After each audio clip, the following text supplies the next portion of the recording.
Í dag ætla ég að fjalla réttlætingu fyrir trú. Þetta efni sem ég hef lengi búin að velta fyrir mér. En þrátt fyrir það þá finn ég mig vanmáttugan til að fjalla þetta efni. Að mínu mati þetta efni eitthvað sem menn hafa fallið til vinstri og hægri langan aldur. Það virðist vera eitt af því erfiðasta verkefni fyrir mannlega sál að gera sér grein fyrir hvað felst í þessu og tileinka sér það sem nauðsynlegt að tileinka sér hvað varðar þetta málefni. Og þess vegna hef ég hugsað mér að segja sem minnst út frá mér sjálfum. Heldur hef ég tekið saman tilvitnanir í Ellen G. White og Biblíuna sem ég ætla að styðja mig við. Því að hver ég að ég varpi fram mínum skoðunum, að mínar hugsanir, þær eru einskis virði ef það ekki grundvallaðar á sannleikanum. Og þegar ég segi að margir hafi velst í vafa með þetta málefni, þá tala ég heldur ekki út frá sjálfum mér, því að svo virðist sem margir hafi leitað einmitt til Ellen G. White með þetta atriði, því hún segir svo frá sjálf. Sjáu hvað hún segir í Vegurinn Krists. Mörgum verður á að spyrja, hvernig á ég að fela mig Guði? Þú óskar að fela þig honum, en siðferðisþrek þitt of veikt, velkist í fjötrum efans og ofursveld syndarvenjum lífsins. Lofar þín og áform eru áþekkustu reipum úr sandi. Þú hefur ekki vald yfir hugsunum þínum, hvötum eða tilfinningum. Vitneskjan svikin lofar þín og óframkvæmt áform lamar traust þitt á eigin einlægni og leiðir þig til að ætla að Guð geti ekki veitt þér móttöku. En þú þarft ekki að örvænta, þér verður að lærast að skilja hið sanna afl viljans. Valdið til að velja hið góða eða illa, taka ákvörðun. Það orkan sem stjórnar manneðlinu. Allt veltur á að viljinn beinist í rétta átt. Guð hefur gefið mönnunum vald til að velja og hafna. Þeirra að neita þess. Þú getur ekki umbreytt hjartalega í þínu. Þú getur ekki af eigin ramleik neytt það að Guði. En þú getur kosið að þjóna honum. Þú getur beitt vilja þín undir hann og þá mun hann koma því til leiðar hjá þér að þú viljir og vinnir í anda hans. Með þessu móti kemst allt eðli þitt undir stjórn anda Guðs.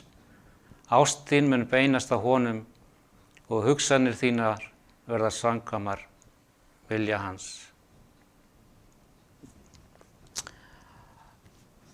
Þarna sjáum við að ég ekki einn að velta þessu fyrir mér, því margir leituðu til hennar með þetta og virðist hafa átt í erfiðleikum eða tileinka sér það sem felst í því að öðlast réttlætingu fyrir trú. Það eru snörur Satans að fá okkur til að rangtúlka það sem Biblían boðar okkur. Og ég veit hvað ég að tala þar því að ég þess fullviss að það að rangtúlka einmitt í þessu atriði, það varðandi réttlætingu fyrir trú, hefur valdið mér meiri skaða og harmkvælum en nokkuð annað, þessi ár sem ég hef leitað Guðs. Réttlæting fyrir trú ein af lykilkenningum Biblíunnar. Þetta snýst frelsun okkar. Ef við aldrei upplifum réttlætingu fyrir trú, þá engin von frelsun. En eins og með allt sem skiptir máli varðandi frelsun okkar, þá hefur Satan gefið okkur aðra útgáfu af réttlætingu fyrir trú. Réttlæting þar sem frelsun lofuð okkur, en eins og með annað þá stendur ekkert á bak við það hjá honum, eða það sem hann lofar. Eins og í aldingarðinum þá lofaði hann vissulega munið þið ekki deyja.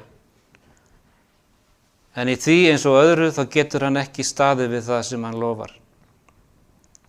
Þetta eru snörur hans, að fá okkur til að trúa fölsku fagnaðarerindi sem nægilega byggt á sannleika til að fá okkur til að trúa en einnig blandaði legum hans þannig að við missum af því sem Guð vill kenna okkur.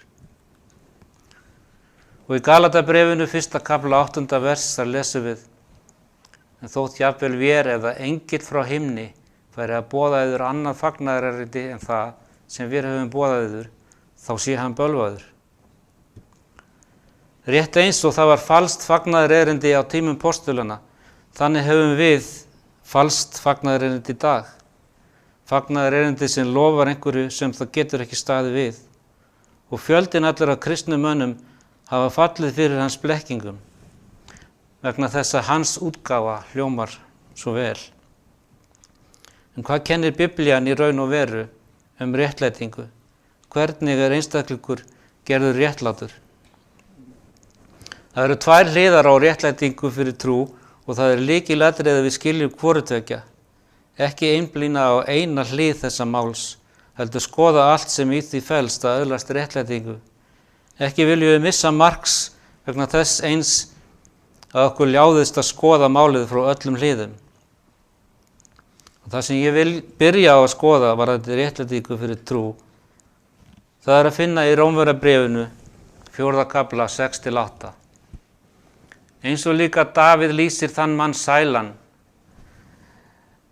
sem Guð tilreiknar réttlæti án tillits til verka.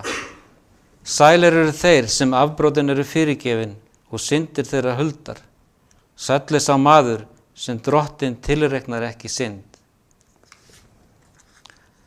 Þannig er það Guð sem fyrirgefur okkur syndir okkar.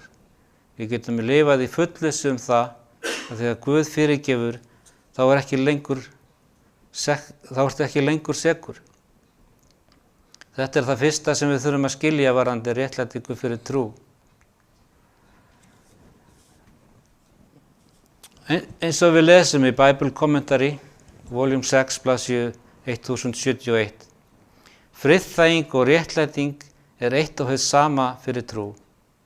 Sá sem trúir færist frá því að vera í stöðu uppreisnarmanns, barns, syndar og satans yfir í stöðu löghlýðins erindreka Jesú Krists. Ekki vegna neins eðlislegrar góðvildar, heldur vegna þess að Kristur tekur við okkur sem barn fyrir ættleiðingu. Réttlæting er friðþæging frá synd. Það þýðir að við erum ættleitin í fjölskyldu Guðs. Náð Guðs friðþægir án nokkurrar verðleika af okkar hálfu. Það fyrsta sem við þurfum að skilja er að réttlæting friðþægir frá refsingunni og sektinni sem syndin veldur. Ekkert sem ég geri getur réttlætt fyrir drýgðar syndir. Guð einfaldlega fyrirgefur þær. Leið og syndari tekur við Kristi trú, þá leið er hann friðþægður. Réttlæti Krists er tilreiknað honum. Hann þarf aldrei meira að efast Guðs fyrirgefningu. En annað sem við þurfum að skilja varðandi friðþæginguna fyrir trú, það er að finna í Títus 3. kafla 5-7. Þá frelsaði hann oss ekki vegna réttlætisverkanna sem við höfum unnið, heldur samkvæmt miskunn sinni í þeirri laug þar sem við endurfæðumst og heilagur andi gjörur oss nýja. Hann úttelti anda sínum yfir oss ríkulega fyrir Jesú Krist, frelsara vor, til þess að við réttlættir fyrir náð hans yrðum í voninni erfingjar eilífs lífs. Skoðum vel hvernig það gerist að Guð frelsar okkur. Til hvers vísar þessi laug sem hann er að tala um? Er hann þarna eingöngu að tala skírnina eða er eitthvað meira sem hann vill koma á framfæri? Er ekki þarna einnig verið að fjalla endurnýjun hjartans? Ef við tökum dæmi eins og með ræningjan á krossinum, upplifið hann ekki einnig hreinsun í þeirri laug sem hann fjallar hér? Jafnvel þó hann hafi ekki haft tækifæri til að fara í skírnalaugina. Þetta er upplifun hjartans sem hann er að tala algjör umbreyting. Þetta á sér stað í huganum. Þetta snýr gildismatinu og viðhorfum okkar.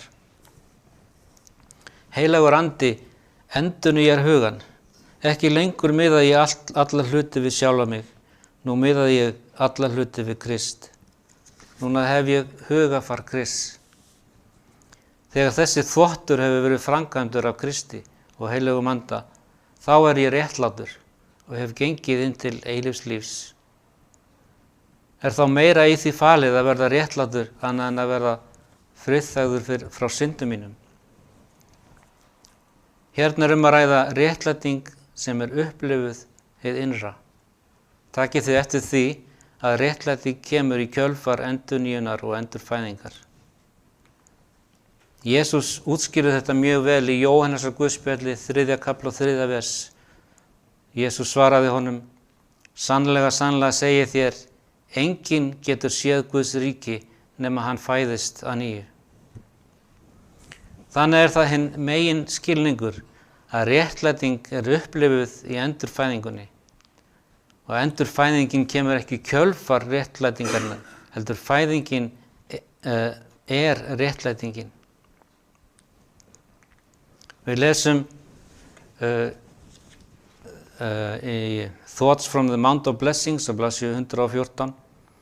Fyrirgefning Guðs ekki eingöngu dómsaðgerð þar sem að hann losar okkur undan sektinni. Hún ekki eingöngu fyrirgefning á synd, heldur endurleysir okkur frá synd. Hún útstreymi endurleysandi kærleika sem umbreytir hjartanu. Davíð hafði skýra mynd á fyrirgefningu þegar hann bað: Skapa í mér hreint hjarta, ó Guð, og veit mér nýjan stöðugan anda. Guð lýsir yfir fyrirgefningu, en hún meira en það. Hún endurskapandi og umbreytandi og endurnýjandi. Það nýtt hjarta sem skapað hið innra með okkur. Þarna ekki að vera að tala helgun, þetta hluti af fyrirgefningunni. Réttlæting endurskapar á sama tíma og hún lýsir yfir fyrirgefningu. Þetta umbreyting hið innra með okkur. Við lesum í Selected Messages, Volume 1, blaðsíðu 394. Í okkur sjálfum við syndarar, en í Kristi við réttlát. Eftir að hafa gert okkur réttlát fyrir tilreknað réttlæti Krists, Guð lýsir okkur réttlát og kemur fram við okkur sem réttlát. Hann horfir upp á okkur sem börnin hans.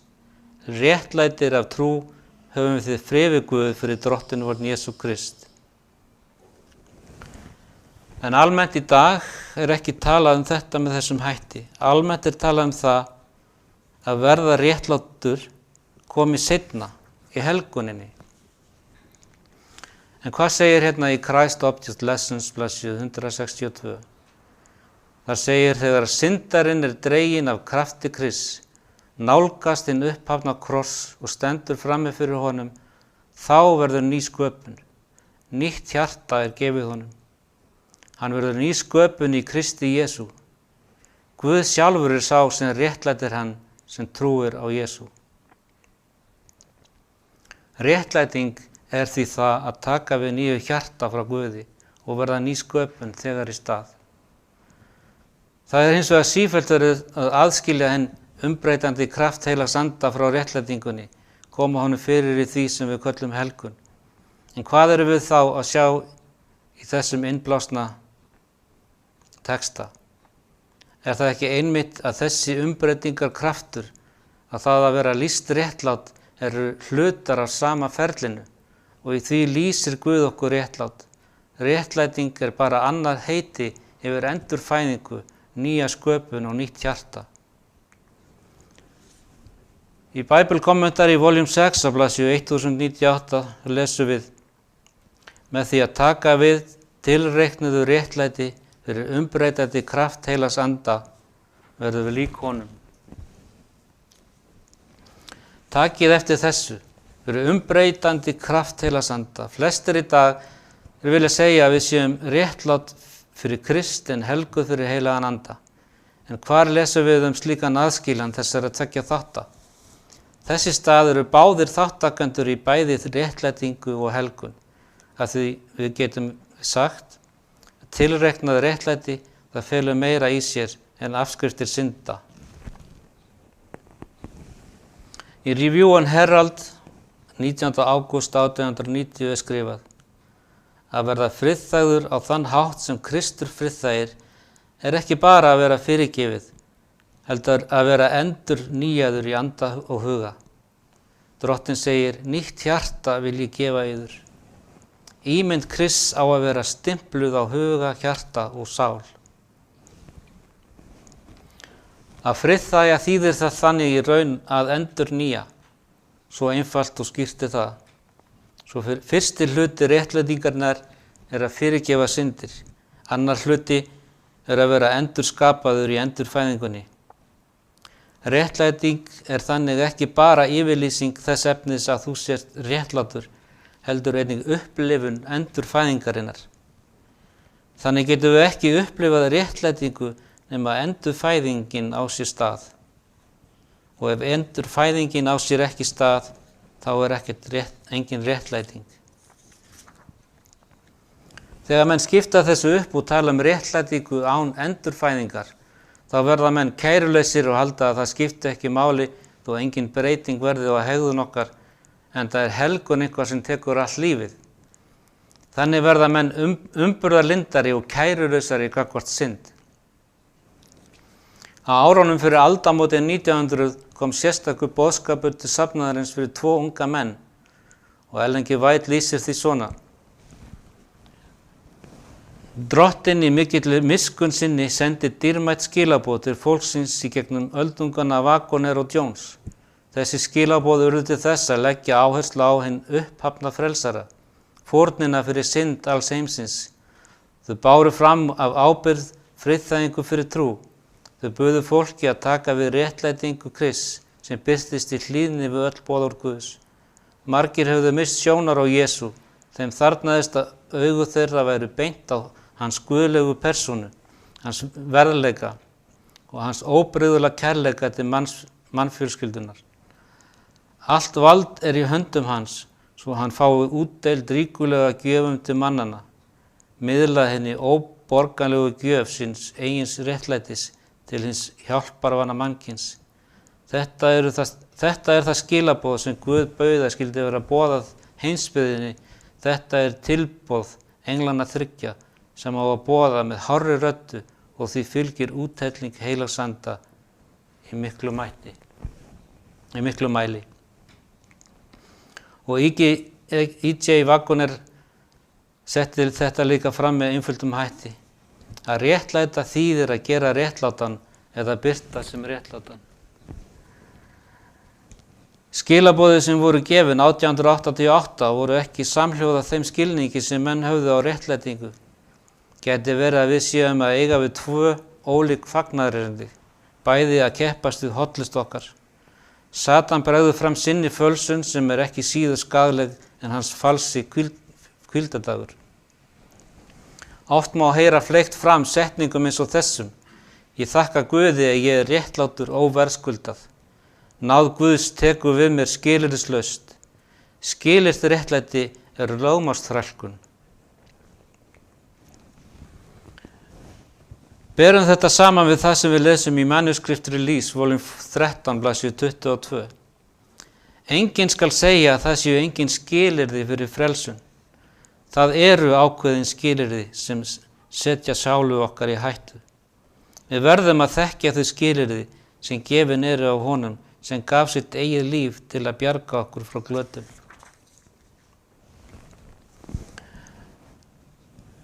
Og áfram hérna í Signs of the Times, 15. november 1899, réttlæti Krists er reiknað þeim einum sem hlýða. Áfram hér, Review and Herald, 24. apríl, réttlæti Guðs í að réttlæta þann sem trúir á Jesú á þessum skilyrðum að hann eftirleiði sér hlýðum þeim fyrirmælum Guðs ríkis á himni og jörðu. Allstaðar í Biblíunni eru kröfur sem gefnar eru fyrir réttlætingu augljósar. Haldið boðorð mín og lifið samkvæmt kröfum Guðs, segir hér í Review and Herald, 3. september 1901. Og áfram lesum við hér í Letters and Manuscripts, voljum 15, málsgrein 11. Guðspjallið sem boða á öllum kynhvíslum og líðum og tungum stendur fyrir sannleikann á skýran hátt og sýnir að hlýðni skilyrði þess að öðlast eilíft líf. Kristur dó og þannig sýndi fram á að það engin von fyrir syndara á meðan hann áfram í synd. Hlýðni við alla kröfur Guðs eina von fyrir friðþægingu fyrir blóð Jesú Krists. Við lesum hérna líka í In the Heavenly Places á blaðsíðu 146. Fyrir fullkomna hlýðni við kröfur lögmannsins maðurinn réttlátur. Aðeins fyrir trú á Krist slík hlýðni möguleg. Og áfram hérna í Signs of the Times 16. júní 1890. Þetta augljóst á þessu og sönnunin fyrir þessu að finna í Biblíunni. Öll lofar Guðs byggð á skilyrðum. Á meðan við í einlægni leitumst við að vera hlýðin, þá mun Guð heyra bænir okkar, en hann mun ekki blessa okkur í óhlýðni. Þessar staðhæfingar svo skýrar að þær þurfa ekki mikilla útskýringar við. Hlýðni klárlega skilyrði fyrir réttlætingu og þetta fagnaður erindi sem á að fara til allra heimsbyggðarinnar. Spurningin höfum við djörfung til þess að segja frá slíku skilyrtu réttlæti? En fyrir meira en 100 árum var Jones eitt sá ákafasti að tala réttlætingu fyrir trú. Eitt sem gerðist það að hann var að predika eitthvað sem Ellen White fannst sem hún þyrfti að leiðrétta hann. Í bréfi 44 þann 9. apríl 1893 skrifar hún frá Nýja Sjálandi. Það segir hún: Í draumi var ég að sækja samkomu þar sem margir voru samankomnir. Þú varst að bera fram boðskapinn trú og tilreikna réttlæti Krists fyrir trú. Þú endurtókst ákaft að verk skilja okkur engu, að það veri engin skilyrði. Málið var borið fram með þeim hætti að rugla unga hugi og þannig ekki fá réttan skilning varðandi trú og verk. Og ég ákvað að skrifa þér: Þú berð þetta fram of sterkt. Það skilyrði fyrir því að fá réttlætingu, helgun og réttlæti Krists. Ég veit að þú vilt vel, en þú skilur eftir ranga skilning hjá mörgum. Þó svo að góð verk muni ekki bjarga svo mikið sem einni sál, þá það ómögulegt fyrir svo mikið sem eina sál að frelsast án góðra verka. Þannig að þegar þú segir að það engin skilyrði og áhersla þínar oft mjög víðtækar, þá íþyngir þú mörgum og margir sjá ekki samhengi því sem þú leggur áherslu á. Þeir sjá ekki hvernig þeir geta samræmt þessar áherslur við augljósar staðhæfingar ritningarinnar. Vissulega skættu vel af þessum atriðum. Þessar sterku fullyrðingar varðandi verk sem gera ekki afstöðu okkar neitt sterkari, því það margir sem munu álíta þig ofstækismann. Við glötum þeim góðu lexíum varðandi efnið sem þau þarfnast. Fólk nauðsynlega þarfnast að þekkja hinn frjálsu gjöf sem felst í réttlæti Krists, en ef við berum fram gjöf Guðspjallsins án þess á sama tíma bera fram skilyrðin sem bundin því að taka við fagnaðarerindinu, þá ruglum við fagnaðarerindinu og leiðum áhorfendur okkar að falskri fullvissu frelsun. Annars staðar kemst hún vel á orði varðandi nauðsyn þess að hafa rétt jafnvægi á þessu. Það sem hún segir í Selected Messages, Volume 1, blaðsíðu 366. En jafnframt því sem Guð getur verið réttlátur en samt réttlætt syndara fyrir verðleika Krists, þá fær engin maður hulið sálu sína klæðum Krists réttlætis á meðan hann temur sér þekktar syndir eða vanrækir þekktar skyldur. Guð krefst algjörar uppgjafar hjartans áður en réttlæting getur átt sér stað, og svo að maður fái viðhaldið réttlæti sínu, þá verður að eiga sér stað stöðug hlýðni fyrir virka lifandi trú sem vinnur fyrir kærleika og hreinsar sálina. Algjör uppgjöf hjartans klárlega skilyrði fyrir réttlætingu. Hjartar þarf að öllu leyti að gefast Guði og ekki halda aftur að neinu. Við þurfum að taka þá ákvörðun að halda ekki eftir neinu og svo að halda okkur í réttlátu ástandi. En takt eftir því að þessi hlýðni ekki eingöngu fyrir mína krafta Hún kemur fyrir trú á kraft Guðs til að hreinsa sálina. Ákvörðunin að hlýða alltaf einstaklingsins. Þannig eru 2 skilyrði fyrir því að öðlast og viðhalda réttlætingunni. Þau eru algjör uppgjöf annars vegar og hlýðni hins vegar. Ef þessum 2 kröfum ekki mætt, þá engin réttlæting. Alveg sama hversu mikið við tilengum okkur réttlæti, þá erum við í alvarlegri hættu á því að falla fyrir fölskum forsendum sem fölsk trú. Sumir segja að við höfum fullvissu réttlætingu vegna þess að Guð elskar okkur skilyrðislaust. Og vissulega það rétt að Guð elskar okkur skilyrðislaust. Það líka rétt að eina von okkar á frelsun byggist á þessari skilyrðislausu ást sem hann ber til okkar. Eins og í sögunni af týnda syninum, þá bar faðirinn skilyrðislausa ást til sonarins. En á meðan hann lifði í siðleysi, hafði hann ekki á sama tíma fullvissun frelsun. Klárlega gat hann aðeins verið viss frelsun sína eftir að hann hafði snúið við og komið til föður síns. Þannig á sama hátt getum við ekki sagt að við höfum fullvissun frelsun eingöngu vegna þessara skilyrðislausar ástar Guðs til okkar. Klárlega elskaði Guð Júdas skilyrðislaust.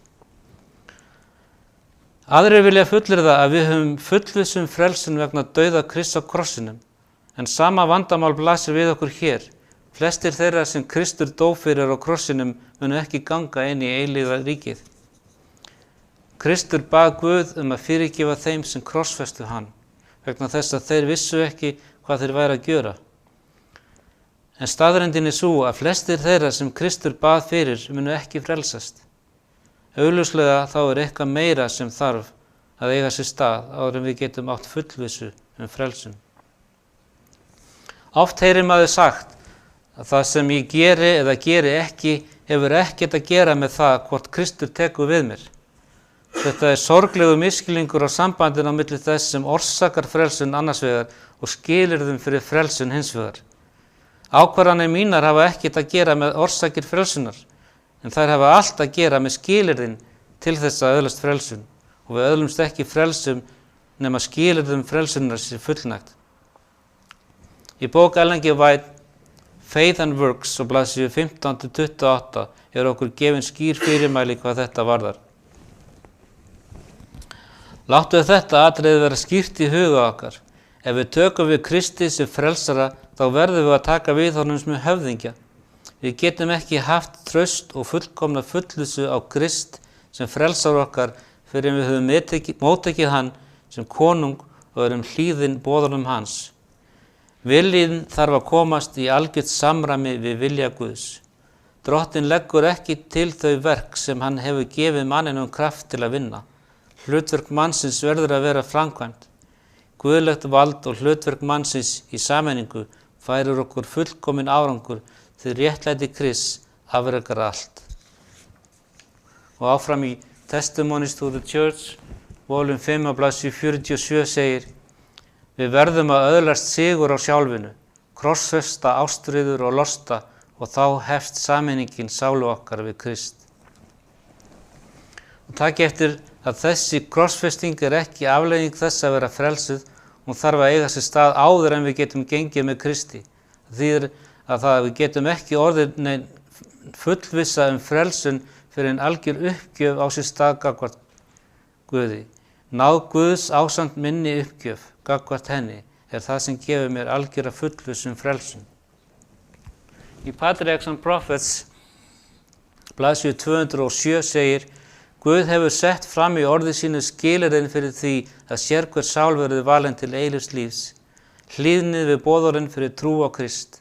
Sá sem verður fyrir valinu sem hefur stöðuga trú og hlýðin sérhverju orði sem gengur út frá munni Drottins. Þeir njóta frelsunar sem hafa fullnægt þessum skilyrðum. Við getum líkt þessu við það að lest sem fer til dæmis frá London til Glasgow, við getum haft fulla trú á því að lestir muni ná áfangastað sínum, en ef við tökum okkur ekki far með henni, þá komumst við aldrei á áfangastað. Margir þeir sem taka sér far munu komast á áfangastaðinn, en það eitt að hafa trú á því að lestin muni komast þangað gerir ekkert til að við náum þessum áfangastað. Við þurfum að taka okkur far með Jesú. Margir munu komast inn í ríki Guðs, þeir sem hafa tekið sér far með Jesú, þeir sem hafa tileinkað sér allt það sem hann kenndi okkur. Þegar við tileinkum okkur það, breytum hugafæri okkar í samræmi við orð Guðs. Það þá sem við tökum okkur far með honum. Með honum munum við vissulega komast á áfangastað. Nú kann einhver að segja að þetta sé ekki hægt, að við getum aldrei í þessu lífi sigrast á synd. Og hvað erum við þá að segja? Er það ekki einmitt það sem Lúsifer ásakaði Guð í upphafi, það að lög hans séu ósanngjörn? Erum við þá ekki að taka undir ásakanir hans? Svo eru það þeir sem kalla þetta bókstafstrú og segja það jafnvel með niðurlægjandi hætti, eins og þessi glæpur að trúa bókstaflega því sem Guð segir okkur. Ef það er glæpur, þá skal ég glaður vera glæpamaður. Það er engin spurning að þeir sem teljast vera bókstafstrúar munu þurfa að sæta ofsóknum og það er í raun byrjað nú þegar. Hvað hef ég fyrir mér í því? Því til staðfestingar langar mig að minna á frétt sem bárust árið 2019, en þá birtust greinar sem greindu frá því að þann 18. nóvember 2019 var haldinn fundur þar sem Francis Páfi lét hafa eftir sér þá skoðun sína að bókstafstrú er plága. Svo ég vitni í hann hér í þessari grein, þá segir hann: við verðum að vara okkur á bókstafstrúarhópum. Öll trúarbrögð hafa slíkan hóp. Í Argentínu þar er einhver bókstafstrúarhorn þar, segir hann. Bókstafstrú er plága og öll trúarbrögð hafa einhverja bókstafstrúar ættingja. Hann er sem sagt að segja að alveg eins og það er bókstafstrúarhópar innan múslima, þannig sé það einnig innan kristinna kirkju. Þannig er það að þeir sem eru bókstafstrúar innan kristninnar eru flokkaðir sem hryðjuverkamenn. Og ástæðan fyrir því að ég er að rifja þetta upp er að Páfinn gaf út aðra yfirlýsingu núna nýlega þar sem hann varar við predikurum sem sá sundrung og vantrausti á netinu. Hann segir: það er engin skortur á predikurum sem sérstaklega í gegnum nýju miðlana sundra samfélögum. Þeir kynna sig ekki aðalega til að bera fram guðspjall Guðs sem elskar mannin í Jesú, krossfestan og upprisinn, heldur telja sig vera sanna gæslumenn sannleikans. Þannig eru þeir sem segja sannleikan eins og hann birtist í orði Guði flokkaðir með glæpamönnum. En það er ekkit undur, því að þannig hefur það alltaf verið. Eins og Páll segir í Galatabréfinu 4:16: er ég þá orðinn óvinur yðar vegna þess að ég segi yður sannleikann? Páfinn vill að við predikum aðeins Krist og hann krossfestan og upprisinn, að í því birtist elska Guðs til mannanna, sem er vissulega rétt, en einmitt þess vegna þess að hann dó fyrir okkur og er upprisinn, þess vegna ætti það að vera eðlileg viðbrögð af okkar hálfu að elska hann á móti, vegna þess að hann fyrst elskaði okkur. Og í hverju birtist elska okkar til hans með því að við höldum boðorð hans. Hvað segir orð Guðs? Lesum í 1. Jóhannesarbréfi, 5. kafla, fyrstu 4 versin. Hver sem trúir að Jesús er Kristur er að Guði fæddur, og hver sem elskar föðurinn elskar einnig barn hans. Að við elskum Guðs börn þekkjum við að því að við elskum Guð og breytum eftir boðorðum hans. Þegar þessu birtist elskandi Guðs að við höldum hans boðorð, og boðorð hans eru ekki þung, því að allt sem að Guði er fætt sigrar heiminn, og trú vor, hún er sigurinn, hún hefur sigrað heiminn. Allt sem við þurfum er að trúa, því að það er Guð sem kemur þessu til leiðar. Það er hann sem skapar í okkur nýtt hjarta, eins og hann mótaði Adam af leið jarðar og blés í hann lífsanda, þannig vill hann endur móta okkur og blása í okkur sínum heilaga anda. Allt sem við þurfum að gera er að viðurkenna vanmátt okkar, gefast honum að heilum hug og trúa því að trúr er sá er yður kallar. Hann mun koma því til leiðar, eins og segir þarna í 1. Þessalóníkubréfi, 5. kafla, 24. vers. Guð hefur lofað að skapa í okkur nýtt hjarta. Það er hann sem skapar það, ekki við sjálf. Hann segir ekki að hann vilji laga hjarta okkar, heldur gefa okkur nýtt hjarta. Guð skapar allt úr engu. Þannig skapaði hann heiminn. Hann talaði og það varð. Hann þurfti ekki að vinna með neitt efni til að skapa. Þannig það einnig með hjarta okkar. Hann skapar nýtt hjarta úr engu. Það ekkert sem við höfum fram að færa til þessara sköpunar. Okkar gamla eðli, það þarf að deyja og verða engu. Þá getur Guð skapað nýtt úr engu. Leyfðu því orðið Guðs að tala inn í líf þitt og leyfðu þínu synduga eðli að deyja og verða engu. Þannig að orðið sem Guð talar til þín geti skapað nýtt líf. Líf í fullur samræmi við vilja Guðs. Það eini farmiðinn sem í boði til eilífs lífs. Þakka ykkur fyrir.